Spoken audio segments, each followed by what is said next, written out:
Okay, so I just got done watching Angel.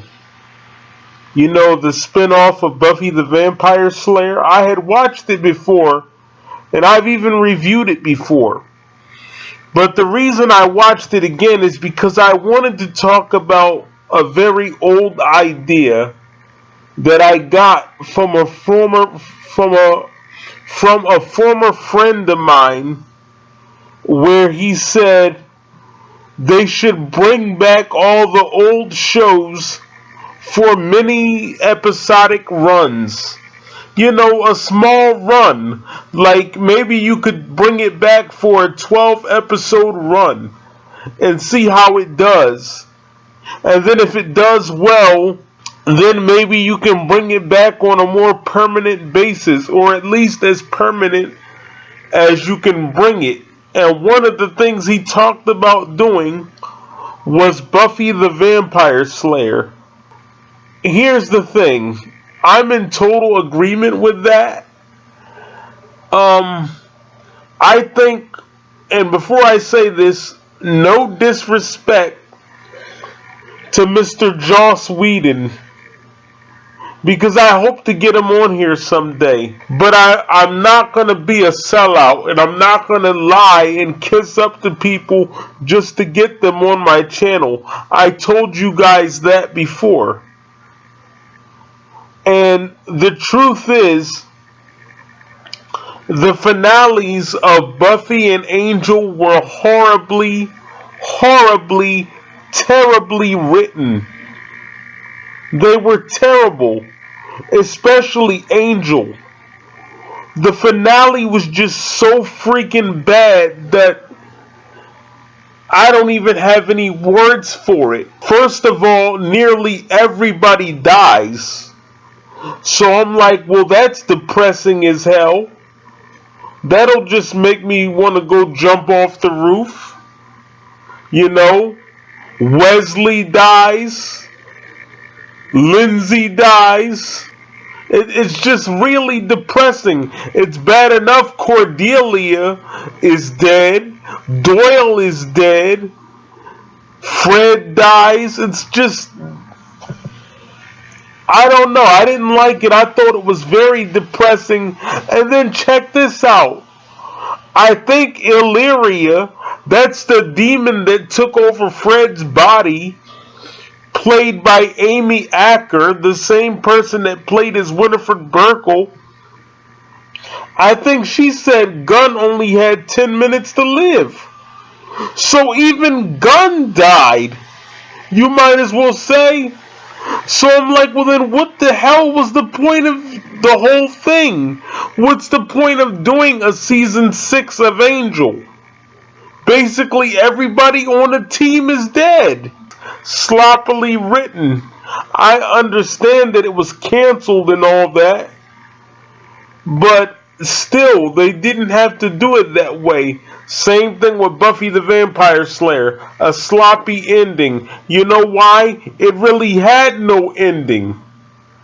It just had the rest of the team, what was left of the team, sitting in the middle of nowhere in a bus. And then they all get out of the bus and then it just goes off.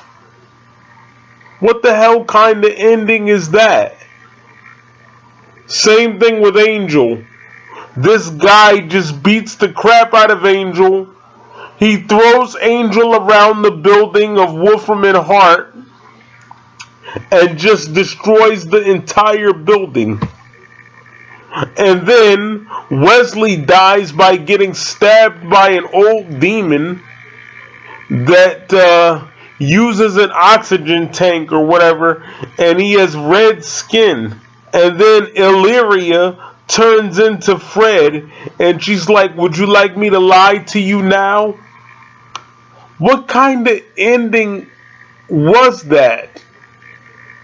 You see, and then they had the nerve to do a comic book series and continue the show, which is really dumb, because what about the people that don't have the comic books? Then they won't know what the ending is about. This is the way I would have done it. I would have just left the ending the way it was, and then what they could do is they could have brought Buffy back for a mini run, like a 12 episode run, and then they could have just let the remaining characters from Angel go over to Buffy the Vampire Slayer for a crossover. They could have let Angel go to Buffy and help Buffy do whatever she's doing. Help Buffy with the potential Slayers and help them into their transition of Slayerdom. That's what they could have done with that. And this thing with Spike, at the end of Buffy the Vampire Slayer, he's all like, oh no, I want to stay down here and see how it ends. And he just fades into oblivion. And then he ends up in LA with Angel. Really? If Buffy loved him so much, if she was so grateful, then how come she didn't take Spike with her? You know why Spike ended up in Los Angeles with Angel? My best guess would be script convenience. They really didn't know what else to do with the character since Buffy the Vampire Slayer was ending anyway. That's the way it looks to me. So why didn't you just have, if anything, you could have just had a finale crossover episode where Buffy and Angel get together. They just do one final show. You could have done it like that. Or, like I said a long time ago, what they could do is they could bring Buffy back and put it on Netflix or whatever, and then they could have Dawn become the new Slayer. I don't know how they're gonna do that because they basically messed up the town of Sunnydale, again, due to sloppy writing. So I don't know where they're gonna live because they can't live in the Summers house because Sunnydale is basically destroyed because of bad writing. When if they would have taken their time and written a proper finale, they could have just had it end with Buffy getting rid of the first, and then they could have maybe showed Dawn becoming the new Slayer or something like that. And then if they wanted to follow up with it, then they could have had everybody meet up at Buffy's house all these years later and fight the next big demon. They could have done it like that. And then at the end of the 12 episode finale or the 12 episode run, they could have had Buffy die for good. And Dawn and the Potentials, they're the new Slayers. That's the way I would have done it. I would have had Joss Whedon bring back Buffy the Vampire Slayer for a 12 episode run. And you get that with the Blu-ray box set. And what happens is, at the end of the series finale, Buffy dies for good. And Dawn and the Potential Slayers take over. Or maybe not only that, maybe you can let Buffy and Faith die. Because it's not fair to let just one live, so maybe both of them can die.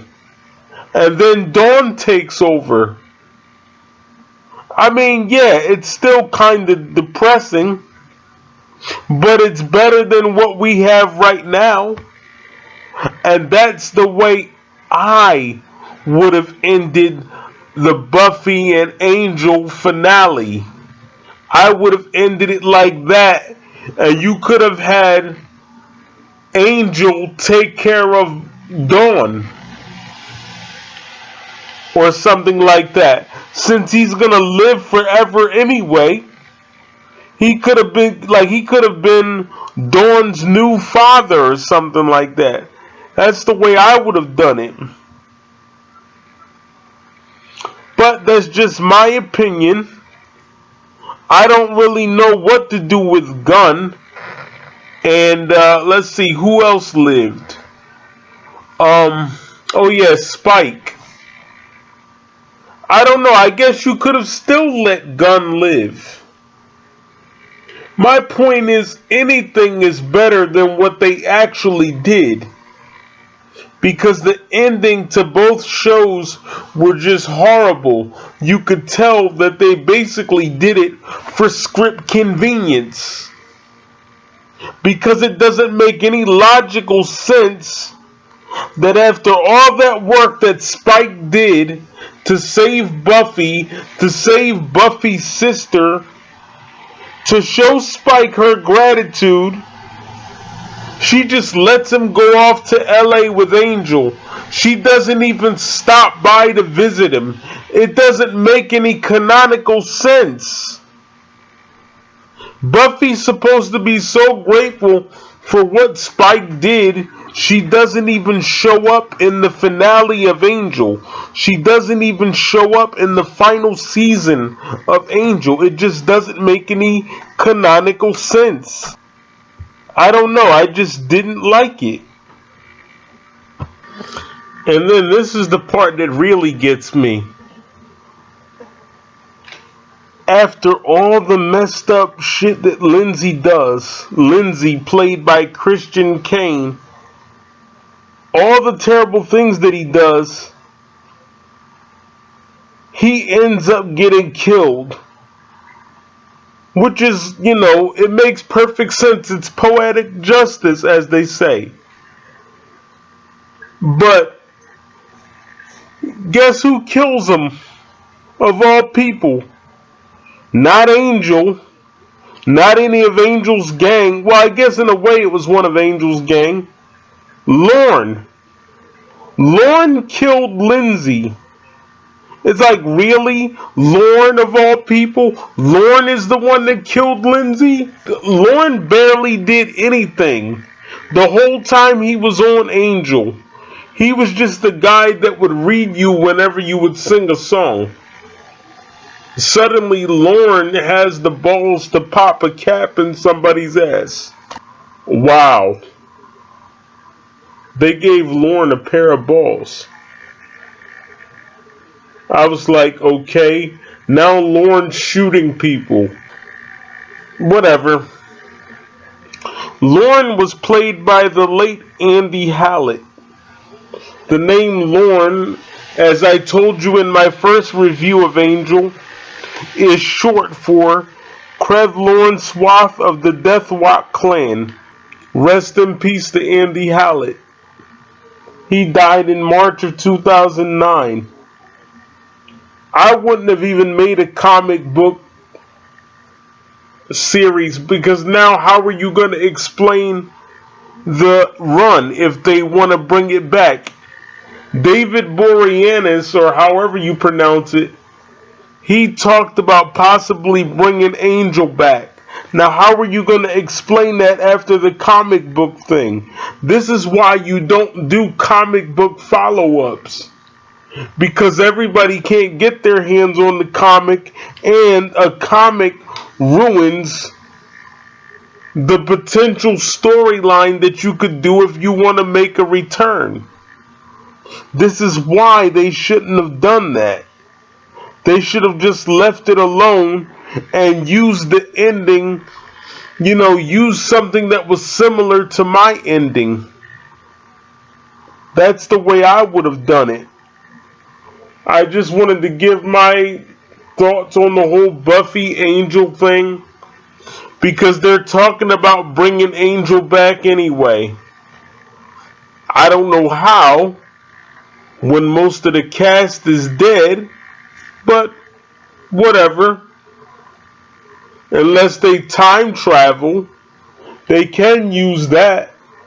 Because Illyria did control time. So maybe they can use Illyria to rewind time. Back to when everybody was alive.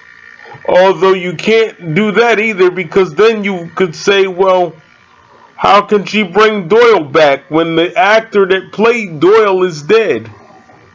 Glenn Quinn died in 2002, so that wouldn't make much sense, would it? I don't know.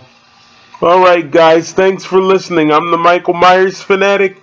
I approve this message. The Buffy Angel finale was just horribly written. So they need this revival, if you want to call it that, to fix the sloppy ending that they left off with. Rest in peace to Andy Hallett. Thanks for listening.